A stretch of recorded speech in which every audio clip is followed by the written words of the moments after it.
नमस्कार, स्वागत है आप सबका। मैं डॉक्टर विशाल। आज का हमारा सब्जेक्ट है ऑब्स्टेट्रिक्स और आज का हमारा टॉपिक है प्लेसेंटा। ऑब्स्टेट्रिक का ये हमारा छठा वीडियो है। आज हम बात करते हैं प्लेसेंटा के बारे में। प्लेसेंटा को हिंदी में बोला जाता है गर्भनाल। इस गर्भनाल को अगर हम शॉर्ट में देखें तो ये एक लिंक है, एक कनेक्टिंग लिंक है। किसके बीच में? मदर और जो गर्भ में पड़ा फीटस है, जो भ्रूण है, इनके बीच में ये कनेक्टिंग लिंक होती है। इसका कार्य क्या होता है? तो मदर के जो ब्लड सप्लाई है, जो न्यूट्रिशन है, वो इस प्लेसेंटा, इस गर्भनाल के द्वारा ही भ्रूण और बच्चे तक पहुंचता है, जिसको लेकर वो भ्रूण, वो बच्चा मैच्योर होता है। तो आज हम जो देखेंगे वो प्लेसेंटा और गर्भनाल के बारे में देखेंगे। लेकिन इससे पहले हमारा पिछला वीडियो जो इम्प्लांटेशन था, ऑब्स्टेट्रिक का वीडियो नंबर 5 था, वो आपको जरूर देखना चाहिए, क्योंकि उसमें एक हमने बात करी है डिस्कोइड प्लेसेंटा के बारे में। क्योंकि इम्प्लांटेशन के दरमियान वहां पे डिस्कोइड प्लेसेंटा बन गया था। यही डिस्कोइड प्लेसेंटा आगे मैच्योर होके प्लेसेंटा में कन्वर्ट होता है। तो हमारा पिछला वीडियो नंबर 5 इम्प्लांटेशन जरूर देखिए, ताकि आपको ये प्लेसेंटा अच्छे से समझ में आए। तो पिछले वीडियो में हमने बहुत बार देखा कि ओव्यूलेशन हुआ था, ओव्यूलेशन के बाद फर्टिलाइजेशन हुआ था, इसके बाद मोर्यूला ग्रुप ऑफ सेल बना। वही मोर्यूला इम्प्लांटेशन के लिए गर्भाशय में आया। 18वें दिन गर्भाशय में वो आता है, वहाँ पे इम्प्लांटेशन स्टार्ट करता है और 24वें दिन वो इम्प्लांटेशन खत्म हो जाता है। इसके बाद वहाँ पे डिस्कोइड प्लेसेंटा का निर्माण हुआ। वही डिस्कोइड प्लेसेंटा आगे जाके प्लेसेंटा में कन्वर्ट होता है। तो चलिए दोस्तों, अब बात करते हैं प्लेसेंटा यानी कि गर्भनाल के बारे में। अब हम बात करते हैं प्लेसेंटा के इंट्रोडक्शन के बारे में। तो सबसे पहले देखें तो प्लेसेंटा कनेक्टिंग लिंक होती है मदर एंड फीटस के बीच में। इस प्लेसेंटा के अंदर एक प्लेसेंटल कॉर्ड रहती है। प्लेसेंटल कॉर्ड का मतलब होता है, कॉर्ड का मतलब होता है एक रस्सी। तो प्लेसेंटल कॉर्ड जो होती है, एक रस्सी जैसा टुकड़ा रहता है। उसका एक साइड का जो एंड होता है वो बच्चे की अम्बलाइकस यानी कि नाभि के साथ अटैच रहता है, और दूसरा जो एंड होता है वो प्लेसेंटा का जो सेंट्रल पॉइंट होता है या उसके नियर बाय, उसके आसपास कहीं पे अटैच रहता है। और ये जो प्लेसेंटा होता है वो गर्भाशय का जो दीवार होती है वहां पे अटैच रहता है। वहां से मदर का, जो फीमेल का ब्लड सप्लाई है वो कलेक्ट करता है, न्यूट्रिशन कलेक्ट करता है। वो न्यूट्रिशन प्लेसेंटा में आता है और इस प्लेसेंटा के बाहर एक प्लेसेंटल कॉर्ड होती है। वहां से लेकर ये बच्चे की नाभि में जाता है और वहां तक ये पूरा न्यूट्रिशन और ब्लड सप्लाई रहता है। और ये जो प्लेसेंटा होता है वो शुरू में डिस्कोइड होता है। डिस्कोइड यानी कि एक डिस्क शेप, एक राउंड आकार का होता है, जिसको बोला जाता है डिस्कोइड प्लेसेंटा। अब बात करते हैं गर्भनाल प्लेसेंटा के डेवलपमेंट के बारे में। तो प्लेसेंटा का डेवलपमेंट कैसे होता है? तो जो प्लेसेंटा का डेवलपमेंट होता है वो कोरियोनिक विलाई से होता है। ये कोरियोनिक विलाई क्या है? हमने हमारे इम्प्लांटेशन वाले वीडियो में देखा कि फीटस से पहले जो ये ग्रुप ऑफ सेल था, उसके अंदर एक सेल था जिसका नाम है सिंसियोट्रोपोब्लास्ट। ये सिंसियोट्रोपोब्लास्ट जो सेल है वो फिंगर लाइक प्रोजेक्शन बनाते हैं, जिसको बोला जाता है विलाई।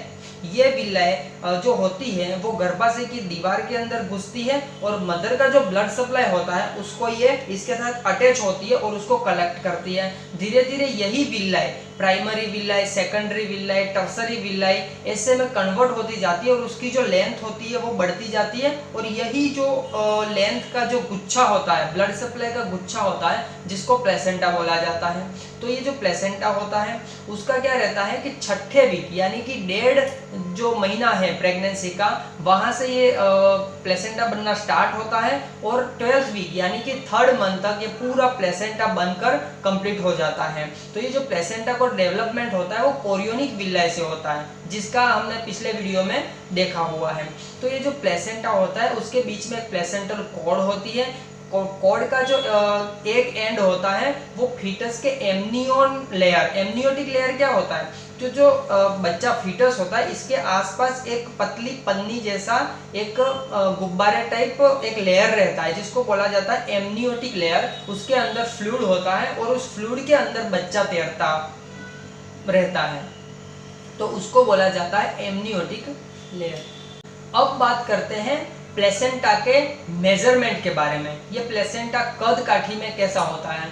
तो अगर नॉर्मली हम देखें तो जो प्लेसेंटा गर्भनाल जो होता है उसका अप्रोक्सीमेटली नॉर्मली जो वेट होता है वो है 500 ग्राम यानी कि आधा किलो जितना, और उसकी जो चौड़ाई होती है वो 15 से 20 सेंटीमीटर तक होती है। सेंट्रल पार्ट से ये थोड़ा ठीक रहता है, और जैसे जैसे पेरिफेरी यानी कि किनारे की साइड आता है वैसे वैसे ये क्या हो जाता है, पतला होता जाता है। लेकिन फीटस वेट और प्लेसेंटा वेट इन दोनों का एक रेशियो होता है 1:6, यानी कि अगर प्लेसेंटा का, गर्भनाल का वेट अगर 500 ग्राम है तो नॉर्मली अप्रोक्सीमेटली फीटस का जो वेट होगा वो 3 किलो के आसपास होगा, यानी कि 6 गुना ज्यादा होगा। 1:6 उसका रेशियो होता है। अगर मान लो प्लेसेंटा का वेट जो होता है वो 400 ग्राम है तो अप्रोक्सीमेटली फीटस का जो वेट होगा वो 2 किलो 400 ग्राम होगा। तो ये उसका रेशियो होता है और ये उसका मेजरमेंट होता है। अब हम बात करते हैं प्लेसेंटल सर्कुलेशन के बारे में। प्लेसेंटल सर्कुलेशन का यही मतलब है कि ये जो मदर का जो न्यूट्रिशन है, जो ब्लड सप्लाई है, वो प्लेसेंटा और प्लेसेंटा से फीटस तक कैसे पहुंचता है। तो इसके हम 2 टाइप्स होते हैं। पहला है यूटेरो प्लेसेंटल सर्कुलेशन, यानी कि यूट्रस से लेकर प्लेसेंटा और प्लेसेंटा से लेकर फीटस तक जो ब्लड सप्लाई, जो सर्कुलेशन होता है, इसको बोलते हैं यूटेरो प्लेसेंटल सर्कुलेशन। सबसे पहले हम देखें तो यूट्रस के अंदर जो मस्कुलर दीवार होती है, जिसको अंदर की दीवार होती है, उसका नाम है एंडोमेट्रियम। एंडोमेट्रियम को एक आर्टरीज ब्लड सप्लाई देती है जिसका नाम है स्पाइरल आर्टरी, और इसके अंदर की जो लेयर होती है वो है मायोमेट्रियम, और मायोमेट्रियम को जो आर्टरी सप्लाई देती है उसका नाम है रेडियल आर्टरी। ये जो रेडियल आर्टरी और ये जो स्पाइरल आर्टरी है उसके पास ऑक्सीजनेटेड ब्लड सप्लाई होता है। मतलब हम सब जानते हैं कि आर्टरी जो होती है वो ऑक्सीजनेटेड ब्लड का ही सप्लाई करती है, तो इनके पास जो ऑक्सीजनेटेड ब्लड है वो कोरियोनिक विलाय के साथ अटैच होता है। कोरियोनिक विलाय क्या है? कोरियोनिक विलाय वो स्ट्रक्चर है जो मदर का ब्लड जो होता है वो सक करने का काम करते हैं और प्लेसेंटा तक पहुंचाता है। तो सबसे पहले हम देखा इन दोनों जो आर्टरी है वो ऑक्सीजनेटेड ब्लड कोरियोनिक विलाय में आता है, और कोरियोनिक विलाय जो होती है वो ये ब्लड सप्लाई प्लेसेंटा को देते हैं, और जो प्लेसेंटा होता है वो फीटल वेइन के माध्यम से ये जो ऑक्सीजनेटेड ब्लड है वो फीटस तक पहुंचाती है। हमने ये देखा कि फीटल वेइन में ऑक्सीजनेटेड ब्लड जाता है, वेइन में कभी भी कार्बन ऑक्सीजन वाला ब्लड नहीं जाता, लेकिन ये एक अपवाद है। जो फीटल वेइन जो होती है वो ऑक्सीजनेटेड ब्लड का सप्लाई करती है ना, ये एक अपवाद है। तो हम बात करते हैं कि इस ब्लड सप्लाई जो यूटेरो प्लेसेंटल सर्कुलेशन है उस सर्कुलेशन की मात्रा क्या है। तो हम देखते हैं ये जो यूटेरो प्लेसेंटल जो सर्कुलेशन है यूट्रस से लेकर प्लेसेंटल, वो पर मिनट 500 से 600 ml ब्लड का सप्लाई करता है, और उसकी जो कोरियोनिक विलाय के बाद जो blood supply capillaries artery vein का गुच्छा जो बना, जो प्लेसेंटा बना, इस प्लेसेंटा के जो आर्टरी वेन की जो लेंथ होती है, लंबाई होती है, वो 50 किलोमीटर से भी ज़्यादा होती है। और इस 50 किलोमीटर आर्टरी वेन की गुच्छे के अंदर पूरी प्रेगनेंसी के दरमियान हमेशा के लिए 500 ml से ज़्यादा ब्लड उसके अंदर प्लेसेंटा के अंदर स्टे रहता है, हमेशा अवेलेबल रहता है। कई बार आपने सुना कि किसी फीमेल को प्रेगनेंसी के दरमियान हाइपरटेंशन, हाई बीपी का कारण हुआ। क्यों हुआ? कई बार क्या होता है, ये रेडियल आर्टरी जो होती है, जो स्पाइरल आर्टरी होती है, इसके अंदर ब्लड सप्लाई अचानक से फोर्सफुली बढ़ जाता है, तो वहां से ये प्रेगनेंसी के अंदर क्या होता है, हाइपरटेंशन कॉज करता है, जिसको बोला जाता है गेस्टेशनल हाइपरटेंशन। ये जो गेस्टेशनल जो हाइपरटेंशन होता है वो प्री एक्लेम्पसिया भी कॉज करते हैं। यानी कि हम ये गेस्टेशनल हाइपरटेंशन है, प्री एक्लेम्पसिया क्या होता है, वो तो सब आगे की बातें हैं और हम हमारे अगले वीडियो में देखते हैं। लेकिन प्रेगनेंसी में जो हाइपरटेंशन आता है वो स्टार्ट कहाँ से होता है, रेडियल और स्पाइरल आर्टरी के हाइपरटेंशन से स्टार्ट होता है।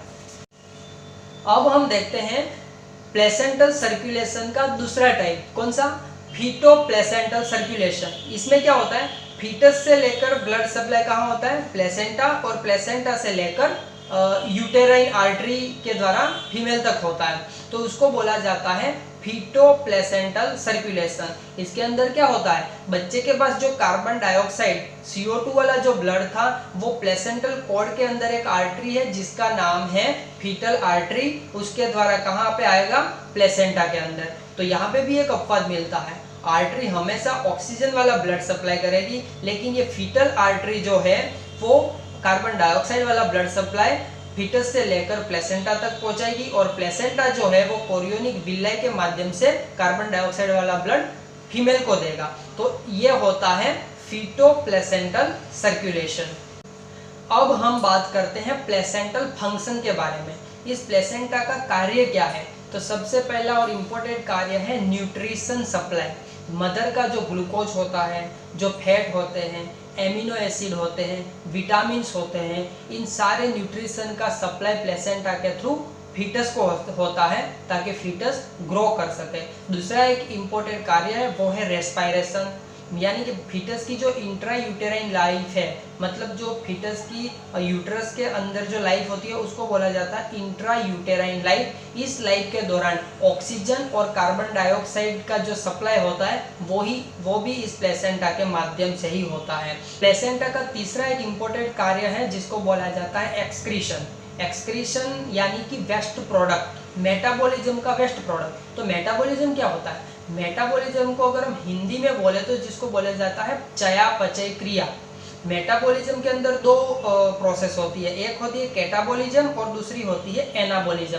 कैटाबॉलिज्म का मतलब होता है कि आपने जो खाया वो विघटित हुआ और जो इम्पोर्टेंट मिनरल्स, विटामिन्स वगैरह हैं, वो फैट होता है, ग्लूकोज होता है, वो इस फूड में से डिवाइड हुआ, उसको बोला जाता है कैटाबॉलिज्म।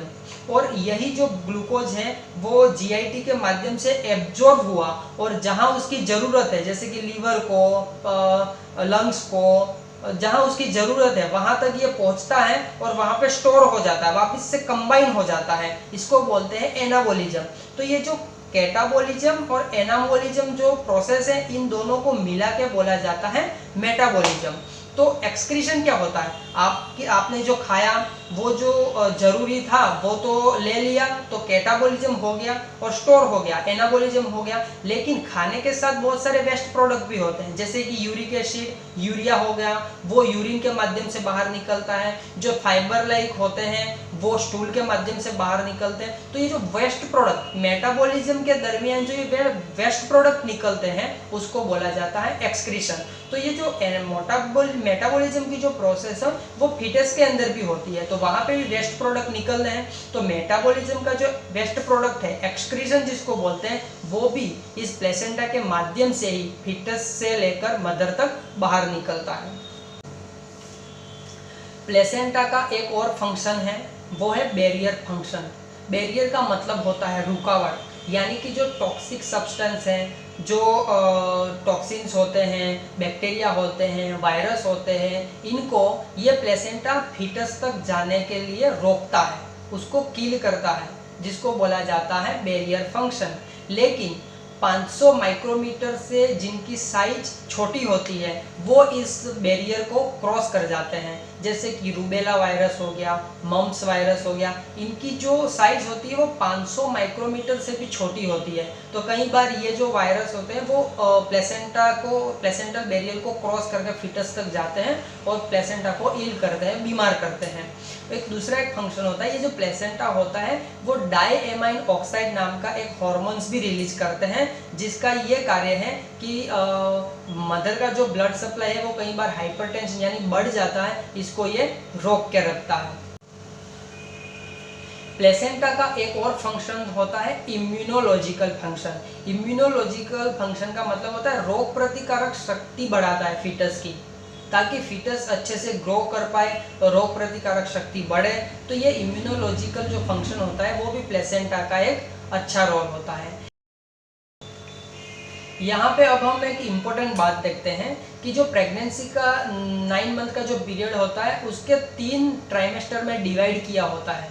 ट्राइमेस्टर एक टाइम पीरियड होता है, 0 से लेकर 12th वीक होता है वो फर्स्ट ट्राइमेस्टर है, 12th वीक से लेकर 28 वीक है वो सेकंड ट्राइमेस्टर है, और 28 से लेकर 37 या मैक्सिमम 40 जब तक डिलीवरी नहीं हो जाती तब तक बोला जाता है थर्ड ट्राइमेस्टर। तो ये क्या है कि वो सब आगे देखेंगे अगले नेक्स्ट वीडियो में। लेकिन फर्स्ट ट्राइमेस्टर जो होता है 0 से लेकर 12th वीक, इस पीरियड के अंदर एंटीबायोटिक फीमेल को नहीं दी जाती। क्यों नहीं दी जाती? क्योंकि जो एंटीबायोटिक की जो साइज होती है वो 500 माइक्रोमीटर से भी कम होती है। तो कई बार क्या है, ये प्लेसेंटल बैरियर को क्रॉस करके फीटस तक पहुंच जाती है और फीटस जो होता है वो इल होता है, कई बार एबॉर्शन हो जाता है, डिस्ट्रॉय हो जाता है। तो इसके कारण फर्स्ट ट्राइमेस्टर के अंदर कोई भी एंटीबायोटिक नहीं दी जाती। फर्स्ट ट्राइमेस्टर के अंदर फोलिक एसिड और आयरन ही दिया जाता है ताकि प्लेसेंटल बैरियर को क्रॉस करके वो फीटस तक जाए और अच्छा जो न्यूट्रिशन होता है वो फीटस को मिल पाए। तो दोस्तों, अब हमने जो हमारा प्लेसेंटा की डिटेल थी, उसका इंट्रोडक्शन था, उसके फंक्शन थे, वो सारी चीज़ें हम देख ली। तो दोस्तों, आज के वीडियो में हमने देखा प्लेसेंटा क्या है, उसके डेवलपमेंट क्या हो कैसे होता है, उसके फंक्शन क्या है, उसका मेजरमेंट क्या है। तो आज का जो प्लेसेंटा का वीडियो है वो यहाँ पे ख़त्म होता है और हमारा अगला जो वीडियो है वो है फीटल सर्कुलेशन। जो ये प्लेसेंटा तक का जो सर्कुलेशन था, यानी कि प्लेसेंटा के माध्यम से जो सर्कुलेशन है वो फीटस तक पहुँचता है, लेकिन फीटस के अंदर ब्लड का सर्कुलेशन कैसे होता है, तो वो हम हमारे अगले वीडियो में देखेंगे। तब तक के लिए हमारे इस प्लेसेंटा वाले वीडियो को लाइक करें, शेयर करें और सब्सक्राइब करें। जय हिंद।